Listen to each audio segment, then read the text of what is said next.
जय श्री श्याम एवरीवन। आज हम करेंगे class 8th exercise 2.1 question number 3, 4, 5 और 6।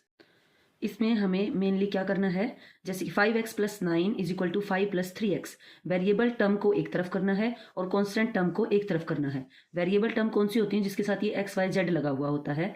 तो ये हमारे पास में है 5x और इधर है 3x। इक्वल से इधर उठकर अगर आएगी टर्म तो वो अपना साइन चेंज कर देगी। जैसे कि ये है हमारे पास में 5x, अब ये प्लस का 3x है, इधर आके किसका हो जाएगा माइनस का 3x।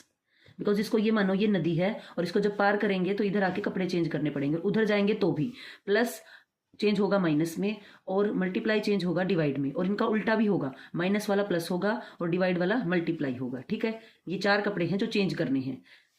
तो ये है हमारे पास में इधर 5x। अब ये पहले ही यहाँ पर बैठा है। कई बच्चे क्या करते हैं, इसको उठा के यहाँ पे लगा देते हैं, गलत है। ये मानो ये नदी है, ये पहले बैठा था, ये पहले ही नहाएगा, ये बाद में गया है तो ये पीछे लगेगा। प्लस का है, किसका हो जाएगा माइनस का। अब 5x - 3x, एक प्लस है एक माइनस है, तो सब्ट्रैक्ट होंगे और बड़ी डिजिट के आगे जो साइन है वो लगेगा। 5 बड़ा है 3 से, 5 के आगे प्लस का साइन है तो साइन तो आएगा प्लस का। 5 में से 3 को करेंगे माइनस क्योंकि अपोजिट साइन है, तो ये बचा 2x। ठीक है, जिसके आगे कोई साइन नहीं, ऑलरेडी प्लस का साइन होता है, = 5 में से 9 अपोजिट साइन है, इसके आगे प्लस का साइन है, कोई साइन नहीं है तो इसके आगे माइनस का, तो माइनस होंगे। बड़ी डिजिट कौन सी है 9, उसके आगे माइनस का साइन है तो माइनस का 4 बचेगा। ठीक है, उसके बाद में 2x के मल्टीप्लाई में है, इसके बीच में कोई साइन नहीं है ना, तो मल्टीप्लाई का साइन है, ये इधर आके डिवाइड में हो जाएगा। तो x = -4 / 2। इस डिवाइड को ही हम फ्रैक्शनल फॉर्म में भी लिख सकते हैं, ऐसे भी। अब इसको इससे डिवाइड करेंगे तो x की वैल्यू आ गई -2। ठीक है, -2 हमारे पास में वैल्यू आ गई। अब हम इसको करके देखेंगे चेक कि हमारा जो आंसर है वो सही है या नहीं है। तो हम सबसे पहले इसको लिखेंगे जो हमारे पास में इक्वेशन क्वेश्चन गिवन था, 5x + 9 = 5 + 3x। अब हम x की जगह वैल्यू पुट करेंगे -2। हमें क्या पता है, इन दोनों के बीच में मल्टीप्लाई का साइन है, यानी कि 5 मल्टीप्लाई ब्रैकेट लगानी पड़ेगी क्योंकि दो साइन एक साथ इकट्ठे हो गए हैं तो समझ नहीं आएगा क्या हो रहा है। +9 = 5 + 3 फिर मल्टीप्लाई -2। तो इसको मल्टीप्लाई करेंगे, अपोजिट साइन है, एक प्लस है एक माइनस है, प्लस और माइनस को जब मल्टीप्लाई करते हैं तो आंसर आता है माइनस। 5 × 2 क्या हो गया 10, +9 = 5, फिर यहाँ पे प्लस और माइनस के साइन है तो माइनस आएगा, 3 × 2 = 6। तो 10 में से 9 को माइनस करेंगे तो माइनस का 1, और 6 में से 5 को माइनस करेंगे तो भी माइनस का 1, क्योंकि अपोजिट साइन है माइनस होगा, बड़े के आगे साइन माइनस का है तो माइनस का लगेगा। यहाँ भी अपोजिट साइन है, बड़ी डिजिट 5 है या 6, उसके आगे माइनस का साइन है तो माइनस लगेगा। तो हमने देखा लेफ्ट हैंड साइड किसके इक्वल आ गई है, राइट हैंड साइड के। तो हमारा आंसर क्या हो गया है, प्रूव हो गया है। ठीक है, आगे चले। अब हम करेंगे क्वेश्चन नंबर 4, यहाँ लाइन लगा लेते हैं। क्वेश्चन नंबर 4 हमारे पास में क्या, अब हमें वेरिएबल टर्म को एक तरफ करना है, कांस्टेंट टर्म को एक तरफ। टर्म किसको बोल रही हूँ मैं, इस पूरी को टर्म बोल रही हूँ, 1 टर्म 2 टर्म, ये वाली ये टर्म्स हैं। ठीक है, तो इसमें हम क्या करेंगे, वेरिएबल कौन से हैं जिसके साथ z लगा हुआ है, तो ये 4z तो ऑलरेडी इधर ही है, ये लेफ्ट हैंड साइड है, ये राइट हैंड साइड है। इसको आप अपने आप को यहाँ बिठाओगे तो ये उधर फेस करके, तो ये आपकी हो गई है राइट हैंड साइड, ये लेफ्ट हैंड साइड। 2z इधर आएगा तो माइनस का हो जाएगा, क्योंकि ये इस नदी को पार करेगा, अपने कपड़े चेंज करेगा, पॉजिटिव चेंज हो जाएगा नेगेटिव में। प्लस का 6, ऑलरेडी 6 यहाँ बैठा है, यहीं बैठेगा। प्लस का 3 बाद में आया है, वो पीछे जाएगा, प्लस है तो किस में चेंज हो जाएगा, माइनस में। अब 4z में से 2z को माइनस करेंगे तो बचेगा 2z = 6 में से 3 को माइनस करेंगे तो 3। अब ये 2 के z मल्टीप्लाई में है तो इधर आके किस में हो जाएगा, डिवाइड में, क्योंकि इसने इक्वल का साइन पार करना है, नदी पार करनी है। तो z = 3 / 2। इसी को हम किस में लिख सकते हैं, फ्रैक्शनल फॉर्म में लिख सकते हैं। फ्रैक्शन और डिवीजन सेम होता है, तो z की वैल्यू हमारी आ गई है फ्रैक्शन में 3/2। अब हम इसको करेंगे चेक यहाँ पे। तो चेक कैसे करेंगे, सबसे पहले हमारे पास में जो गिवन है उसको लिखेंगे। अब z की जगह हमने क्या लिखना है, 3/2। देखो ये 4 और z इसके बीच में कोई साइन नहीं है तो मल्टीप्लाई का साइन है, तो 4 × 3/2।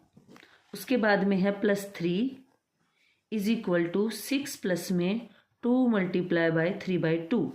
तो क्या सबसे पहले हम किसको सोल्व करेंगे, मल्टीप्लाई को। बोर्ड मास यही तो कहता है ना, प्लस और मल्टीप्लाई एक साथ है तो पहले मल्टीप्लाई वाला सोल्व करना होगा। 2 × 2 = 4, यहाँ पे कट किया, 2 को 3 से मल्टीप्लाई किया 6, देन +3 = 6, 2 को 2 से कट करेंगे, देन हमारे पास में 1 बचा और यहाँ पे बचा है 3, 1 3 = 3। अब 6 और 3 9 हुआ और ये भी 9 हुआ। अब लेफ्ट हैंड साइड और राइट हैंड साइड क्या आ गई है मेरी, इक्वल आ गई है। तो हमारा आंसर क्या है, सही है, हमने चेक कर लिया। ये है हमारा क्वेश्चन नंबर 5, 2x - 1 = 14 - x। तो सबसे पहला काम हमने क्या करना है, वेरिएबल टर्म को एक तरफ करना है। ये हमारी वेरिएबल टर्म है, तो इनको ले आते हैं हम लेफ्ट हैंड साइड।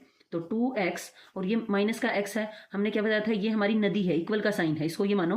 और ये जंप करके इधर आएगा तो अपने कपड़े चेंज करेगा, है ना, यानी माइनस है तो प्लस करेगा, मल्टीप्लाई है तो डिवाइड करेगा।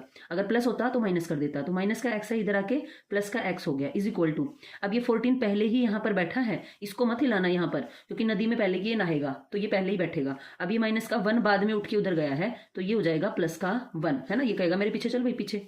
तो ये 2x और 1x कितने हो गए, 3x = 14 में 1 को ऐड करेंगे तो रहा 15, 3 के x है मल्टीप्लाई में, अब ये इसके किस में हो जाएगा, डिवाइड में।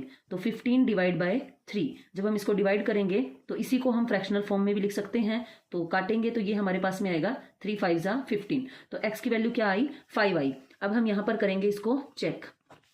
तो सबसे पहले हम क्वेश्चन को लिखेंगे, 2x - 1 = 14 - x। अब हम x की वैल्यू रखेंगे 5, तो क्या होगा, यहाँ पे 5 रखूंगी, इसके बीच में मल्टीप्लाई का साइन है, तो 2 × 5 - 1 = 14 - 5। ठीक है, अब हम क्या करेंगे, इसको मल्टीप्लाई। क्यों करेंगे पहले मल्टीप्लाई, बोर्ड मास पढ़ा है आपने, बोर्ड मास, पहले ब्रैकेट सोल्व होगी, फिर ऑफ यानी मल्टीप्लाई, है ना, फिर डिवीजन, तो वो वाला मैं बता रही हूँ। तो पहले इसको मल्टीप्लाई करेंगे तो 10 - 1 = अपोजिट साइन है, माइनस होगा, बड़े के आगे क्या साइन है, प्लस का, तो प्लस का क्या बचेगा हमारे पास में, 9। 10 में से 1 को माइनस करेंगे तो क्या बचेगा हमारे पास में, 9। तो देखो हमारी लेफ्ट हैंड साइड और राइट हैंड साइड इक्वल आ गई है, मतलब हमारा क्वेश्चन है सही। अब हम करेंगे नेक्स्ट क्वेश्चन, क्वेश्चन नंबर 6। इसके अंदर क्या गिवन है हमें, यहां कर लेते हैं, 8x + 4 = 3 × x - 1 + 7। तो ये हमारा है क्वेश्चन नंबर 6। अब हम इसको सिंप्लीफाई करेंगे तो कैसे करेंगे, सबसे पहले देखो यहाँ पर एक नई चीज गिवन है, ब्रैकेट गिवन है और इसके बाहर 3 गिवन है। तो सबसे पहले इसको अंदर ले लेंगे, ठीक है ना, इनके घर का कोई बाहर गया है, इसको अंदर ले लो पहले, फिर इसको सिंप्लीफाई करेंगे। यानी 8x + 4, तो ये मल्टीप्लाई में है, एक बार मल्टीप्लाई करेगा x से तो 3x, एक बार मल्टीप्लाई करेगा 1 से, माइनस है, ये प्लस का है तो माइनस, 3 × 1 = 3 + 7। अब अगला काम क्या करना है, वेरिएबल टर्म को एक तरफ रखना है, कांस्टेंट टर्म को एक तरफ रखना है। कांस्टेंट टर्म होती हैं ये नंबर। अब ये वेरिएबल इधर आएगा तो 8x, और ये इधर आके प्लस का है तो ये नदी पार करेगा तो साइन चेंज करेगा, प्लस का है तो किसका हो जाएगा, माइनस का, = माइनस का 3 पहले यहीं बैठा है, इसको बैठा रहने दो, फिर उसके बाद 7 बैठा है, इसको भी बैठने दो। अब पीछे उठकर ये जाएगा -4। अब 8x में से 3x को माइनस करेंगे तो आएगा 5x, अपोजिट साइन है तो माइनस होगा, बड़े के आगे जो साइन है वो लगेगा, = अब हम इसको सिंप्लीफाई करते हैं, सेम साइन है, -3 और -4, तो ऐड होंगे और जो साइन है वही लगेगा। तो ये बचा -7 और +7, अपोजिट साइन है तो माइनस होंगे तो क्या बचेगा यहाँ पे, 0। तो 5x की वैल्यू क्या आ गई, 0। अब ये 5 मल्टीप्लाई में इधर जाके डिवाइड में होगा तो भी ये भी क्या रहेगा, 0, क्योंकि 0 को 5 से डिवाइड करेंगे तो क्या आएगा, 0 ही आएगा। तो हमारी वैल्यू आ गई है 0। अब हम करेंगे चेक यहाँ पर कि हमारा जो आंसर है वो सही है कि नहीं है। कब हमारा आंसर सही होगा, जब हमारे पास में लेफ्ट हैंड साइड और राइट हैंड साइड क्या होगी, इक्वल होगी।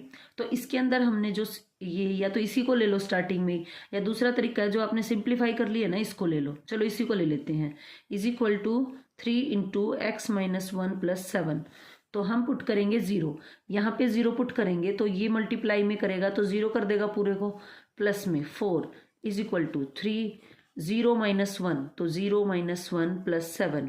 तो ये तो हमारे पास में 0 में 4 को ऐड करेंगे 4।